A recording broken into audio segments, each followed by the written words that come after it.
Hey, welcome to the Hell Has an Exit podcast. I'm your host, Bryan Alzate. This show is not affiliated with any specific 12-step program. If you or a loved one is struggling with an addiction, please find a local 12-step meeting. If you believe you may need detox or drug treatment of any kind, please call 833-999-1877 to speak to a specialist. The show is sponsored by United Recovery Project, a state-of-the-art drug and alcohol rehab facility. You can visit our website at unitedrecoveryproject.com. Hey, welcome to Hell Has an Exit. I'm your host, Bryan Alzate. On this show, we interview recovering addicts who have stories of triumph and overcoming adversity. Today, I have Kristen C. C on the show, recommended by a good friend of mine. Your boyfriend? Yes. I actually don't know your story, but I think you're a Florida native, right? Rhode Island. Born in Massachusetts. Born in Mass? All right. Well, how long you been clean now? Over 7 years. Over 7 years? Mm-hmm. Congrats. When's your clean date? December 3rd, 2014. Nice. So where does your story start? So I'm from Rhode Island. Mm-hmm.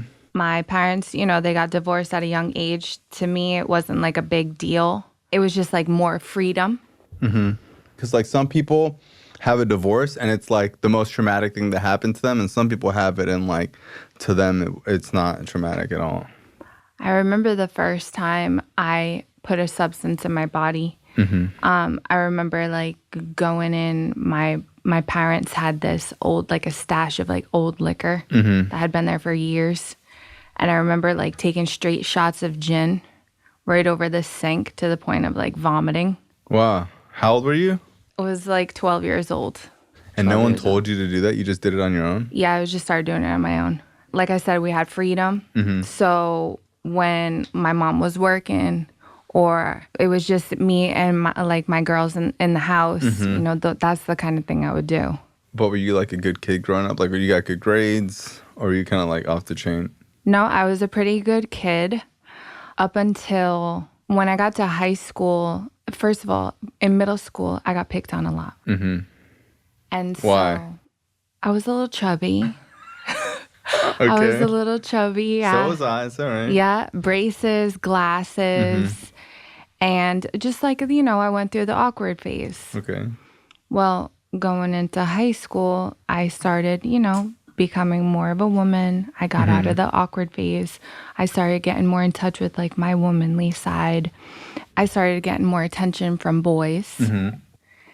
My introduction to high school was in the summertime, right before I was going into high school.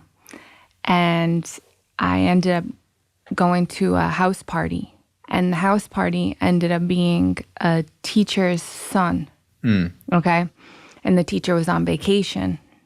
I ended up getting alcohol poisoning there. How old were you? 15? No, so 16. Like sophomore year? Yes. Sophomore year, you go to a party. What were parties like for you guys? Smoking weed and drinking. Smoking weed and drinking. Yeah.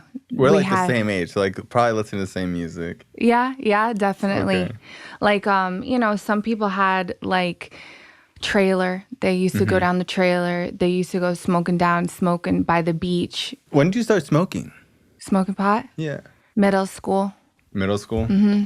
My friend's mom, she used to smoke pot. Mm-hmm. And I remember, the first time taking a couple of hits with her, drinking like strawberry wine, Boone's Farm, mm-hmm. or like wine coolers, things like that. Yeah, the first time I got drunk was off wine coolers. Yeah. Yeah. It's like a Capri Sun. All right, so you go to this party, you get alcohol poisoning. How do you know it was alcohol poisoning? Like the cops came, like you went to the paramedics, or you just like they were had to sick? call the ambulance. They called the ambulance? Yeah. Oh my God. They called the ambulance. I cracked my head. It ended up becoming this whole blown out thing. Mm-hmm. My mom will remind me, your friends left you there to die. And it's like, we're kids, obviously we ran, like they ran, they're scared, the cops mm-hmm. are coming, we're in a teacher's house, this is a big deal. Kid get in trouble? Yeah, it ended up turning into a thing. And then when I was in the hospital, they didn't pump my stomach, but they gave me charcoal. I ended mm-hmm. up vomiting. I was highly intoxicated. I had stitches on my eye. It ended up getting blown out, which I had to get a rape kit done because... Oh my God. Yeah, because someone had said that I was found with my pants undone. mm-hmm. and like my shirt coming down, and I have no recollection, so I don't know. It came back negative, but as you can see, like, that's not a good way to start high school. Wow. Because now this is the reputation that I've already established, just going Were into people school. mad at you? Like, yo, you fucked up the party? Or people were just whatever? I think they probably were mad at me because I got us in trouble. Yeah. You know, like, I went overboard and blew it for everybody. Story of my life. But someone was helping me, like, here, take this shot, here, take this shot, take this shot, when I was like, away. I don't know what I'm doing. That's what happened. What was the rest of high school like? My junior year, I got with my high school sweetheart, and then I got another target on my back because we were very toxic. I was in an extremely abusive relationship, controlling, abusive. He would drive recklessly with me in the car. At one time, he broke my arm. I had my arm in a cast the whole summer. Wow. My grandmother will remind me at one point, she was afraid for my life with this guy because he was very unpredictable. Was it mainly drug and alcohol induced, or this is just kind of just toxic relationship? Between us, him and I, we would smoke pot, dabble a little bit with ecstasy here and there, but nothing too extreme. I just feel like regular pothead stuff in high school. I graduated by the skin of my teeth. Senior year, I went in late every single day. My dad didn't go to my graduation because he was not proud of me. I barely made it. People always ask, why would a girl stay in an abusive relationship? I know it's different for everybody, but why do you think that at the time you stayed with someone that was toxic? Besides being afraid for my life, I was just so wrapped up in that person and so codependent to the point where you think that you're going to die if this doesn't work out. It's going to hurt so bad that you can't go on. And I remember with the last straw, he came and he punched me in my face a few times. Then he ran from the police. And I ended up I called my dad and I called my grandmother. We got a no contact order. And then after that, That's it. That was it. How did your active addiction start after that? After him and I broke up, it was very painful for me. I started hanging out with my friends, going to hookah bars, smoking pot, drinking, Jaeger bombs. Yeah, hookah bars were a thing back then. I forgot about that. Yep. I was going to the gym a lot, and I ended up running into an old classmate of mine. He was in a grade above me. We started dating. I met him at the gym. I didn't even know him in high school, but we just knew each other. And we started dating. And then I tried my first drug of choice with him. It was that first pill, and I had no idea that it was going to completely take over my life for the next 5-6 years. Totally. Painkillers? Yes. Percocet. We did perks. Wow. Perk 30s. Okay. Yeah, in Florida we don't call them perks, but perk 30s, okay. Yeah. So his behavior was weird. A lot of times he would be tired out of it. His behavior was just really strange. This is all Massachusetts? Rhode Island, Massachusetts. I live right on the line. So he would go to his truck for 20 minutes at a time. I don't know what he was doing. I don't know if he was shooting up the perks or what he was doing. But anyway, he would come back, and I didn't really understand because it was my first time seeing opiates, and I didn't really know what somebody looked like high besides being, drunk or stoned or whatever. Yeah. And I remember it was the first time I said, "What are you taking?" And he told me, and he had me send him. He went somewhere for work. He had me send him some, and I sent him a few pills in a candy box. And I sent it through the mail, and then I started doing them. Doing them yourself? So you met in the gym, so he was pretty fit? He didn't look like he did drugs? He kind of looked like he did drugs. Okay. Yeah. Yeah, because it's sometimes people have, that's the thing with opiates, is when I first started, people were doing opiates, but they wouldn't look like what I would imagine drug addicts to kind of look like, because it's in the beginning, the first time I did opiates, I thought they were like lesser drugs. You know, I Right. didn't think they were like hardcore drugs because I was already like smoking crack and stuff. So when I saw like pills, I'm like, oh, those are just pills. You know, how Yeah. bad could a pill be? What goes on with you and this guy later on? He ended up taking off. He used me a lot. At the time, I had this really nice, I was really into cars. I had a 2004 Acura TL. Yeah. It was everything Yeah. to me. Yeah. It was beautiful. Red on the outside, like tan everything, wood grain on the inside.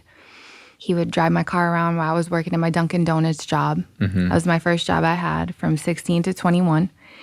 One day, he dropped my car off, and I never saw or heard from him again. I believe he took off to Boston. There was an issue with his brother and maybe pills in a large amount, something like that. I don't really But know. he He was just very took off and secretive. never talked to you again. Wow.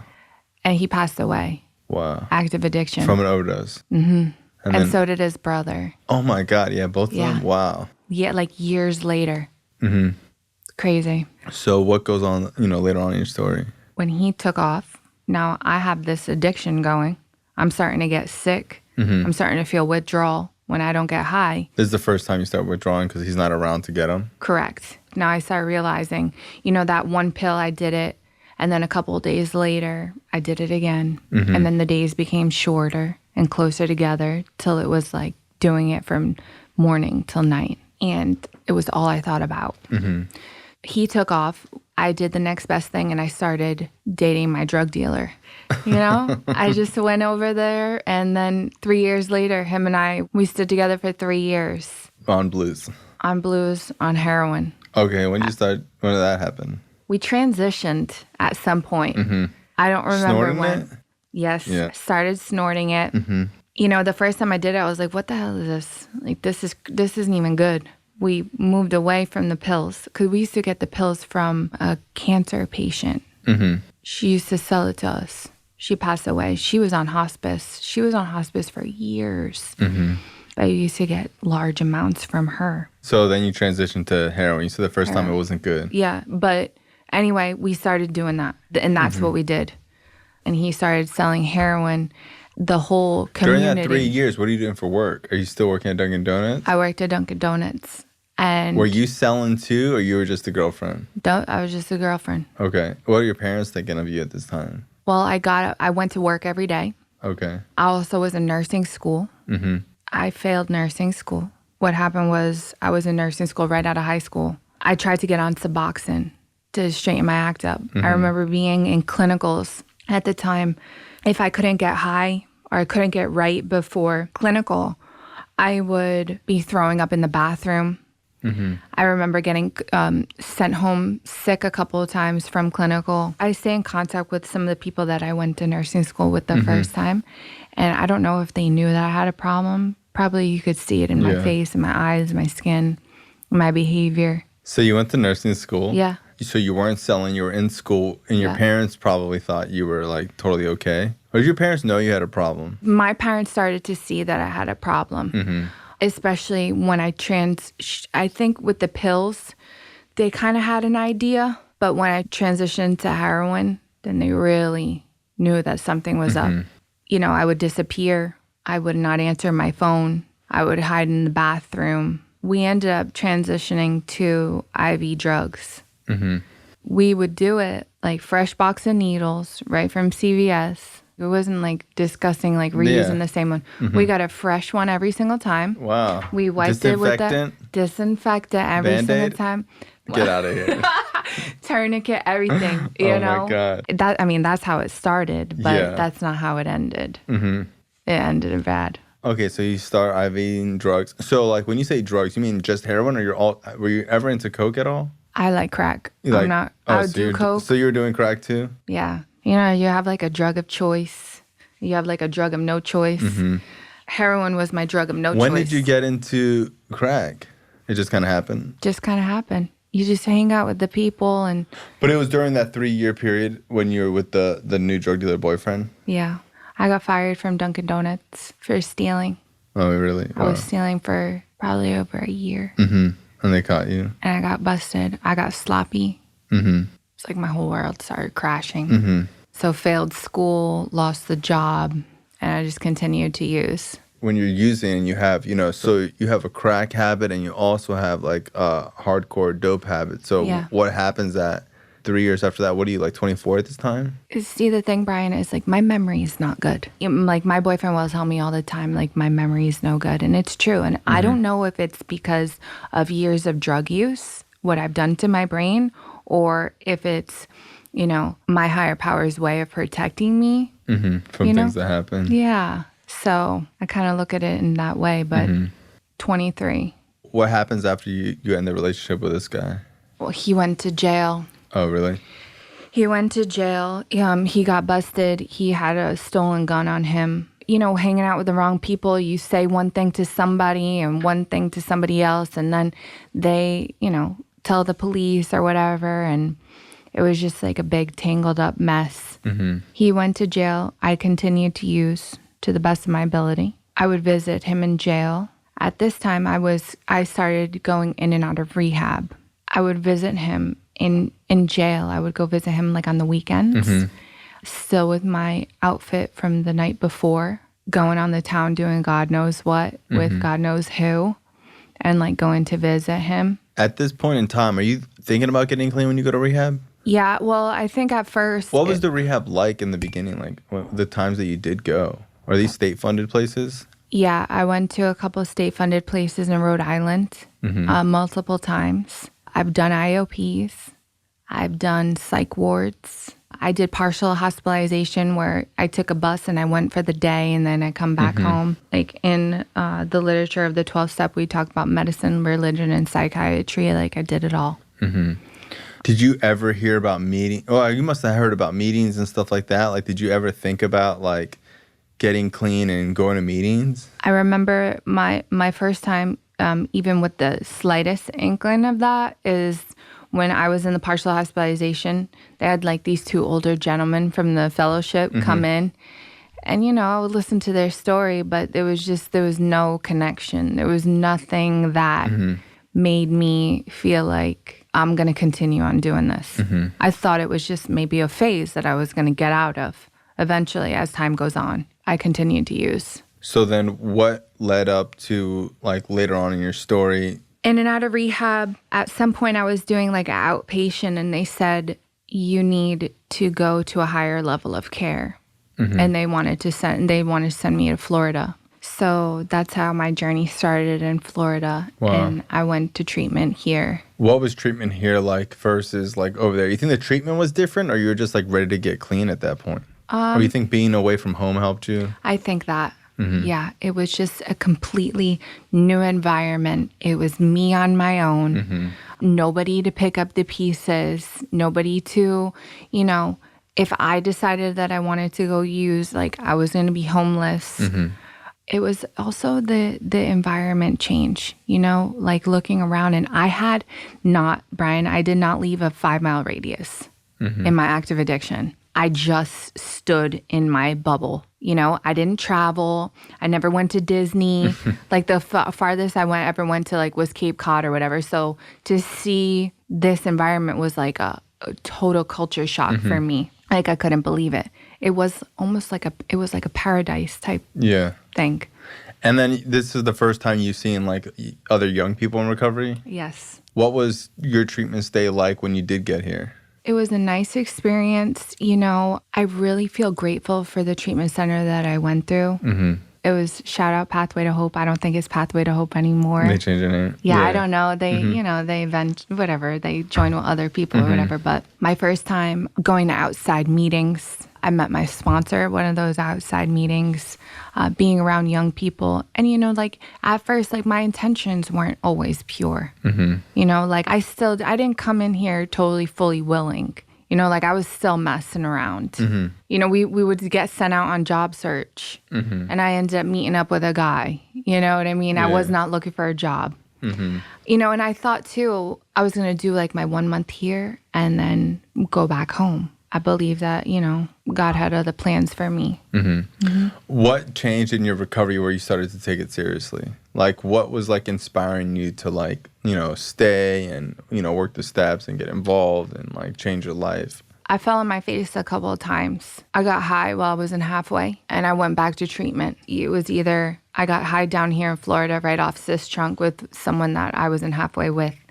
My option was... Shout out Sis Trunk. Yeah, Sis Trunk. It's not there anymore. I know, it's like nice now. Yeah, now they have like the nice high rises over there, but it was either you go be homeless on the street and use and get the F out, or you go back to treatment. And I got back to treatment. And the thing is, too, it was like reality check. Like I was becoming 26 and I wasn't having insurance anymore. Like my options were getting. So it was like time is ticking for me. Yeah, I was talking to someone today. They were like, how do people get clean? Like, did you want to get clean? I'm like, no one wants to get clean, but they start to see the window closing. Yeah. So it's like when you first start using, it's like, who gives a fuck, whatever. And like, you know, you burn some bridges and then, you know, you always have this reservation of like, oh, I could get clean like this if I wanted to. And then you start to get to the point like, holy shit, this might be now or never. Yeah. You know, and it's kind of like when you're in school and you have to write a paper. Like, I would just wait till like the last 2 hours to be like, holy shit, like I'm either going to write this paper now or I'm just not going to. And everyone has a different internal time clock. And you might be 65 years old and you start to be like, fuck, now is the time that I need to really do something. And then at the end of the day, when you get clean, I believe that like that window starts opening again and you start to think like, well, maybe I have more time. And then it's just a whole cycle all over again. So I think for me, even when I got clean at a young age, even though I was so young, I started to feel real fear that like, I'm going to die or do something really dumb that's going to change my life forever. I was always the person that like, you know, I would do drugs and not give a fuck. And I would, you know, take stupid risks and laugh and joke about it. And towards the end, I was like starting to blatantly see like, I'm about to fuck my life up forever. And I'm going to go to jail and I'm going to go to prison, or I'm just going to get shot, or I'm going to like end up overdosed somewhere, you know? And I think that with fentanyl now, it's like that time is getting shorter and shorter because so many people are dying. And I think when I was using, I was one of the only people that was like, I started to really think like, wow, I could die from this. And I think now people are really starting to get like aware of like, it's not if, it's when. Yeah. When I first started using, I didn't think that way. But it's kind of like riding a motorcycle, you know? Like, I stopped riding motorcycles because that's what people say with motorcycles. It's not if, it's when. Everybody is going to crash if you ride motorcycles. Someone's going to hit you. You're going to lay your bike down. And I started to have that feeling of like, I need to do something now. You had that feeling eventually, right? Yeah. One thing I do share all the time, Bryan, when I share my story is that, you know, I had my runs with different drugs, IV drug, smoke crack, whatever. At one point, I got out of one of my times in treatment and I started drinking. And I started drinking like how I did my dope from morning till night. And it made me freaking crazy to the point where nobody wanted to be around me. When I'm doing dope, like I'll be in my boyfriend's basement, like barely see the light of day. But when I'm drinking, I'm constantly on the go, go, go, and like the party doesn't stop. I ended up getting a DUI. In Florida? No, it was actually back in Rhode Island. So you went back home for a little bit? Yeah. Oh my God. Yeah. I got a DUI. After I got the DUI, I didn't care. I said, okay, well, I'm going to continue to drink. I just won't drive anymore.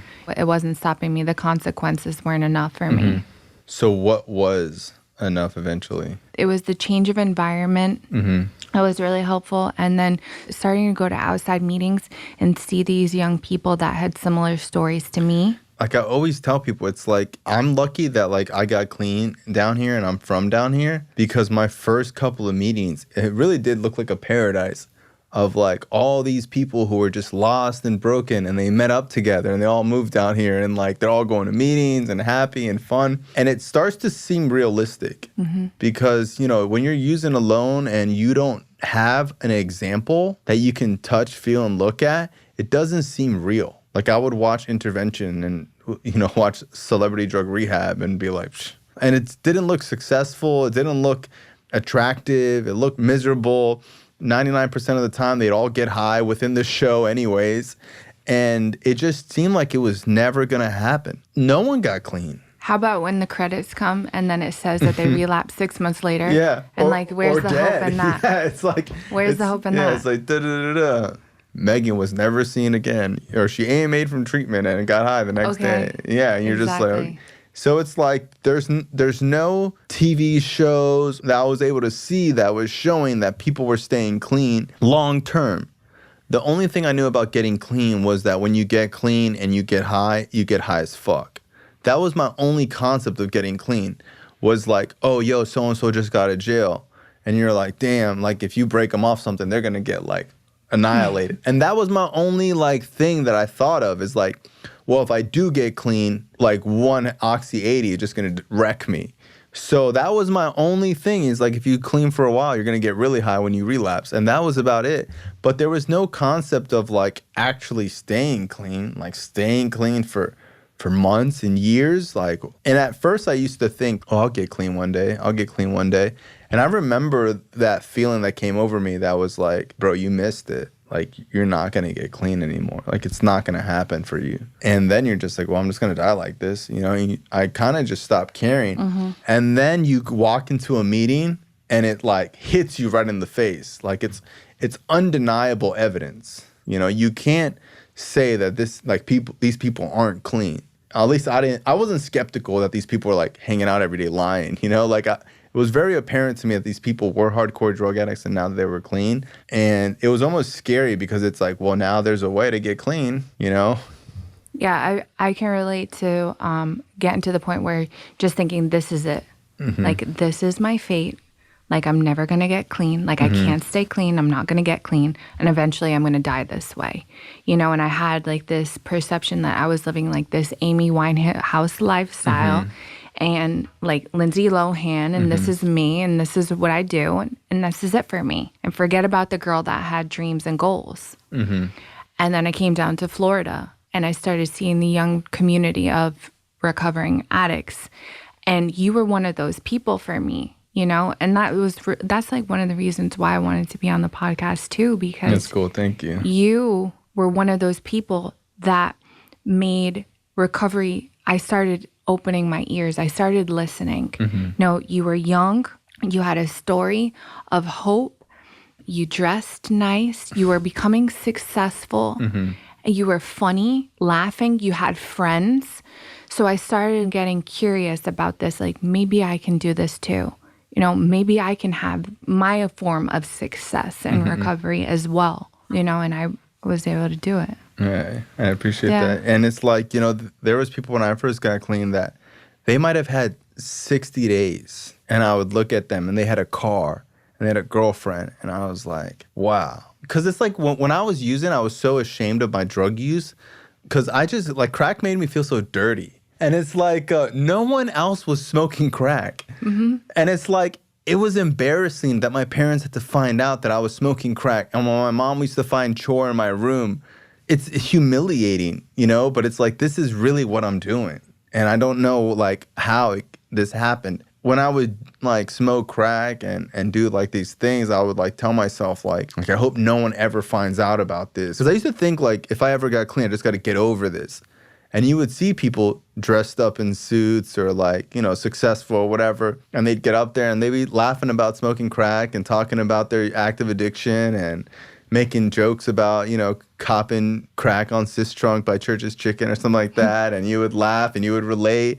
It'd be like the shame would kind of go away. And it's like, hey, look, this happened to us, but at least we're doing something about it today. And it felt cool to just be able to talk about drugs with someone and not go do them. Because the only time I ever brought up crack was like, we're on the way to get crack. It was almost as if like people who have like trauma and they just never talk about it. And then like they talk about it and it's just not as traumatic anymore because for the first time they're like facing what's bothering them. It changed my whole perception on life.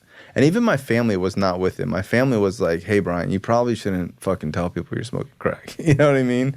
How was your family when you got clean? Like, were they supportive from the beginning? They had it with me. Mm-hmm. There had been so many times where I promised that this was going to be the last time. I'm not going to drink anymore. I'm not going to do drugs anymore. Like, I promise every time. Never, it didn't feel like it took many years for them to actually start to trust me again. Many years? Years. Yeah. Like, if I sounded tired, yeah, they would ask me if I'm taking something. Plus, I was in Florida. Yeah. So I'm just on the phone. You know, it took a long time. How would you react in the beginning when they would like ask you if you were high or something? I would get aggravated. You know, I also sometimes too, I was like slurring my words a little bit. I was on like comfort meds. You know, I don't know if you remember, they give you all the comfort meds when you're in treatment. So I was on like gabapentin and Visceral and whatever until I started, you know, abusing my comfort meds too. You know, if the bottle says take 1 3 times a day and I'm taking 3 times a day. All right. Or 10 and go into IOP, you know, there's a problem. You know, I didn't know what it meant like to not use. My sponsor, she showed me that because I literally would use anything to feel different, to feel get outside of myself, whether it be my drug of choice, alcohol, prescriptions, whatever. I shouldn't even take like Benadryl and stuff like that because I would, you know how many times like I got busted robo tripping from NyQuil and stuff like that? Whatever I could get my hands on. I just always wanted to be under the influence of something. At all times. Even when I got clean, I found myself wanting to do drugs that I never wanted to do before. Like being like, oh, well, if I do a bunch of whippets, that doesn't show up on a drug test. You know, and it's like, I haven't done whippets since like middle school, you know, but it's like, once the disease starts to see that you're not doing what it normally does, it tries to get you in other ways. And it's like, my biggest thing with the podcast is like to show people that it's not like an event. Like I didn't get clean and my life just started getting good. Like I still had to deal with the stigma of everyone still looking at me like a drug addict. Because sometimes it's like, dude, even my own family was still like, I was still breaking rules. I was still breaking the law. I was still stealing. Like, I didn't stop stealing until I had, like, 9 months clean, you know? So it's like I still, even though I was off drugs, I was still klepto, you know? I was still stealing with a couple years clean. Yeah. So it's like when people hear, like, oh, your parents didn't trust you with 2 years clean, like, to someone who's not in recovery, that might sound like, oh, well, they're crazy. But the reality is that, like, when you've lied to these people over and over, like, they're hurt. They want to trust you. It's not like your parents don't want to trust you. They want to trust you. They have their own trauma to deal with, and they're not willing to trust you because they have so much bad history with you. Just like a bank. You know what I mean? It's like, yo, if you owe a bank money, like they ain't lending you new money until that old shit is paid off. And if you fucked over your family for 10 years, like it might take 10 years for them to let you back in. And some people think that's messed up, but that's actually kind of healthy. You know, it's almost toxic for a family member to be like, oh, well, I heard you're clean now. Here's all this trust. Yeah. And as an addict, it's difficult because we're trying so hard to gain the trust back and we feel like we're doing it for nothing. And if someone would have told me like, hey, dude, even though you're clean, it might take years for your parents to trust you, I might have just given up. I was so based in instant gratification. Doing something in a return of getting rewarded in years was like, it was like, get out of here. Like, why would I even start that process? Years? Like, I'm not waiting years. And like in recovery, it's taught me how to think in years. Well, if I start now, in 5 years, I'll have it. And like those 5 years will happen. And it's like school's like that, you know? That's a good way to think of it. I remember I had 60 days clean. My dad co-signed for me to get a car. Wow. This was so bad. This was back in the day. That night, I went to pick up my car. That night, I was drinking, driving. I didn't know where I was, lost. My dad's calling me. Oh, my God. How could you do this to me? It just, I had no... Yeah. So this one time I was asking like a friend of mine. So in my active addiction, I did this girl really dirty for years. Like just like really tortured and harassed this girl. She almost put a restraining order on me. And when I got clean, I was just like begging for her to be like my friend again. I was like writing her emails and like I like dropped off flowers at her house. I had like a year clean. I was reaching out to her like, you know, I have a year clean. Like, I don't understand like what's going on. And she was like, well, for all those years you were high. I was clean, stone cold sober going through all that. So as bad as it bothers you, like fucked up for you to think about it, like I was sober that whole time. And that's when I was like, damn, you know, because it's like traumatic for me. Like I feel so embarrassed about it, you know, but it's like your dad was clean during that whole situation. At least we were like high through it. God knows what else I fucking said or did that I don't even remember. You know, my brother had to see me come home intoxicated on a regular basis, screaming at my mother. Sometimes he would videotape me. Wow. I have one on my phone. He's your little brother? He's 5 years younger than me. He's a police officer now. Wow. Yeah. And we're tight. Like, we're good friends now. I put him, in those positions. He was getting into fights with my boyfriends, fights in the house, getting punched in the face. One of my close friends, his sister grew up to be a substance abuse counselor. And he's having issues with her, and they're fighting about petty shit. And he's been clean a couple of years.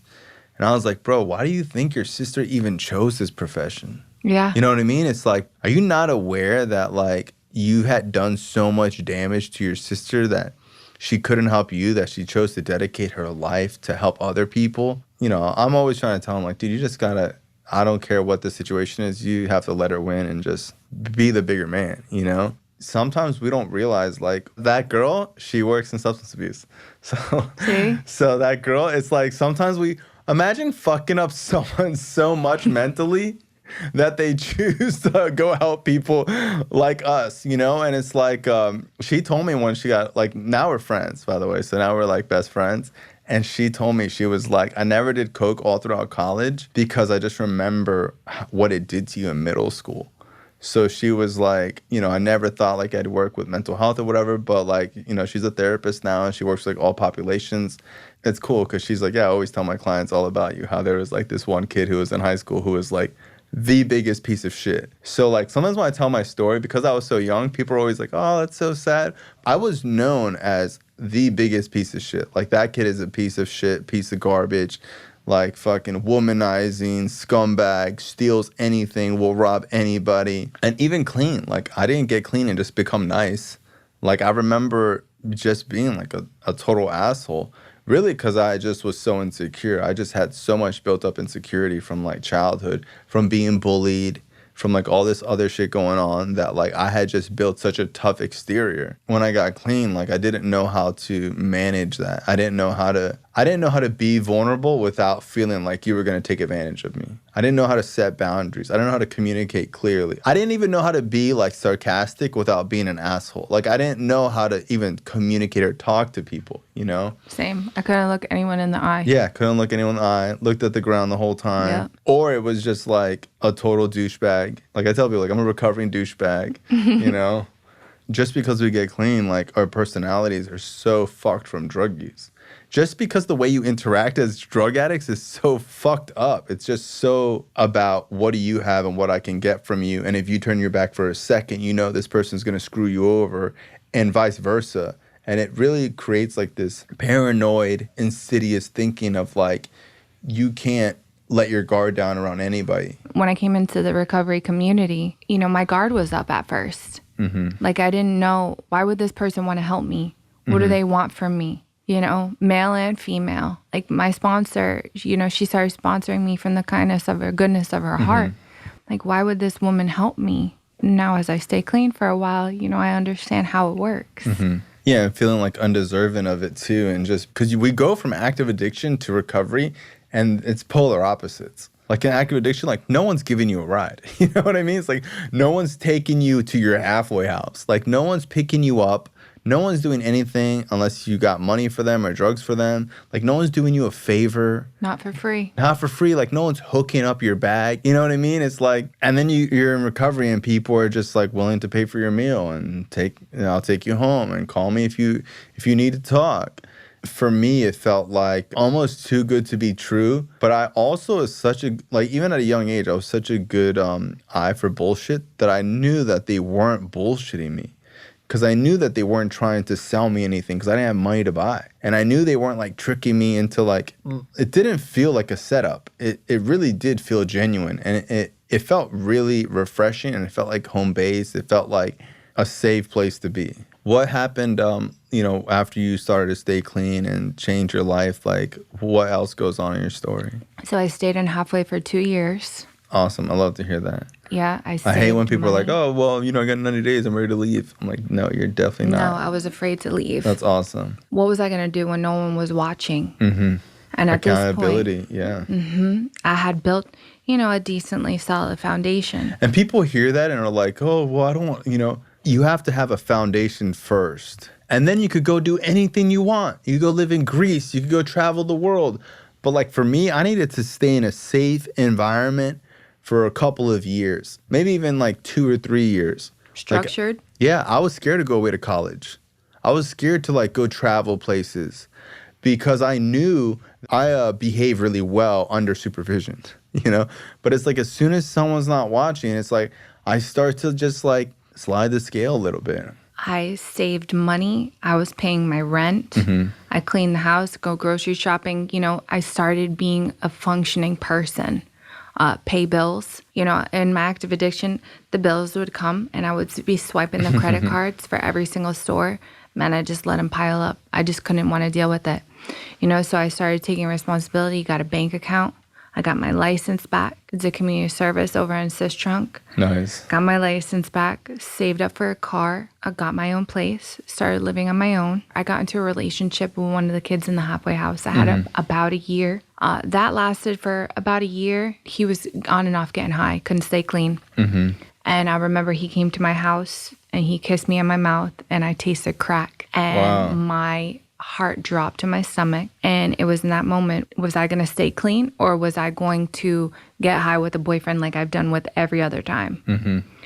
I asked him to leave and I stood clean, continued to stay clean and got stronger in my recovery more than ever.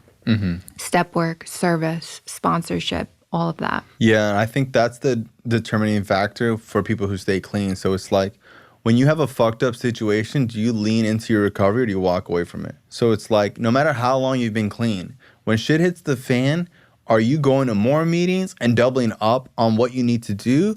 Or are you actually going to the casino, fucking different fucking people, going shopping? Because like all that stuff is great, but it's like when shit hits the fan and you're using those things when you need to be using the program, is where you start to build up a pattern of not taking care of what you need to take care of for your own mental health and your own recovery, you know? I was dating this girl once. She was like, what would you do if we broke up? And we had been dating for like a couple of years, you know? My first reaction was I'd go to a meeting, I'd call my sponsor, I'd do a pros and cons list, and I would pray about it. And I asked her, I was like, what would you do if we broke up? She said, I'd fuck all your friends. Like, I remember just being like, all right, cool, you know, like she was joking, but it's like, you know, I don't think that, I think like she thought I would be like, oh, I don't know what I would do, you know what I mean? But it's like, I know that no relationship is worth my recovery. I know no job is worth my recovery. If I was to get fired today or lose like whatever I have, my company or whatever, it's like I know what I would do because I've been doing the same thing for 14 years, you know? And it's like what you do in those moments are like what's going to define you later on in life. Stay in the solution. And I stay grateful too. I don't take anything for granted. Like I stay grateful for everything in my life. Like I look around and I see the life that I built for myself and I still can't believe it. And I thank God every day. That's awesome. So after that, you stayed clean. When did you want to pursue being a nurse again? Started taking courses. You know, it's always been my dream. And it was a goal that I worked towards. And I put myself through nursing school. I took out loans, went through nursing school, worked full time, went to meetings. I still was exercising, got my associates in nursing. Awesome. And I've been practicing as a registered nurse for about 6 months now. Wow. That's so cool. Yeah. Yeah, it's awesome. It's like, you know, you had a dream and like you went for it. Yeah. They say lost dreams awaken. Like, that's me. That's my life for sure. How has your family been like in your life over the past couple of years that you've been clean now? My mom and I that's like my best friend, you know. My mom is, she's mentally ill. So, you know, she's there, but she's not all there. But I love her for exactly who she is. I help her as much as I can. My brother, he was just down here in Florida. We just hung out. Wow. He calls regularly too. You know, he comes to me, you know, to talk to me and bounce ideas off me. And, you know, this is the same kid that I put through all those situations in when he was in a very... his childhood. My dad, he's remarried. He adopted a child and... You know, I talk to him on a regular basis. And my dad's been like one of my biggest supporters my entire recovery. That's so cool. So I always try to ask people on this show, like, why do you think some people stay clean and some people don't? And now that you've been clean, you know, 7 years after watching, you know, so many different people come in and out. Well, I believe that for me, like, God had a purpose for me. And even when I want to use, I don't. I keep the fact that I'm an addict and I'll always be an addict, and I keep that first no matter what. No matter what success that I have in my life, all the good things that come first and foremost, I'm an addict. And the day that I forget, that's the day that I'm in trouble. A lot of people think that's like a negative way, like thinking that you're always an addict. But like when we say that we're addicts, it means that there's always work to be done. If I said like, oh, I'm cured and I'm no longer an addict, that would mean that there's no more work to do. So it's like when I say that I'm an addict, I'm saying that I'm going to continue to do what I have to do to make sure my disease is managed and under control. Just like when people have cancer, they don't say, oh, I'm cancer free. They say like I'm in remission. You know, like, yeah, I don't have cancer active right now, but it could always come back. And that's the thing with staying clean, is that if you don't think it's going to come back, that's the first step of it coming back. You know, I had a friend who relapsed, and when he relapsed, he called me. He's like, bro, I thought this would never happen. That's kind of the beginning of relapse. Like, if you don't think the rules apply to you, that's the first sign that you're going to get high, is when you start thinking that the rules don't apply to you and that you're different, that you're unique, and that you might not be an addict anymore. And it's like, that's how things start to get slippery. It's just like going to the gym. I'm never going to go to the gym so much that I don't have to go anymore, you know? I have this healthy fear. You know, I don't want to go back to that place. I don't want to lose everything that I've gained. And I don't want to feel like how I used to feel. Absolutely. And it's like, you know, if I had kids, I wouldn't be like, oh, well, I don't need to watch them anymore. Like, I've already watched them enough. It's like, you know, my recovery is still a baby. My recovery is still something that needs to be maintained, maintenance, constantly checked on. And it's just like a business. It's just like anything else in life. It's like something that you don't just get to a point where you walk away from it. It's like the reason why it got to that point is because I didn't walk away from it. But hey, I want to thank you coming on the show. I know it was tough scheduling you, but I'm glad, you know, you came on the show. I know it was, you know, you had some issues and, you know, some fear, and I appreciate you sharing your story. Thank you. Thank you so much. Absolutely. I know. Shout out Corey. I know he probably wants a shout out.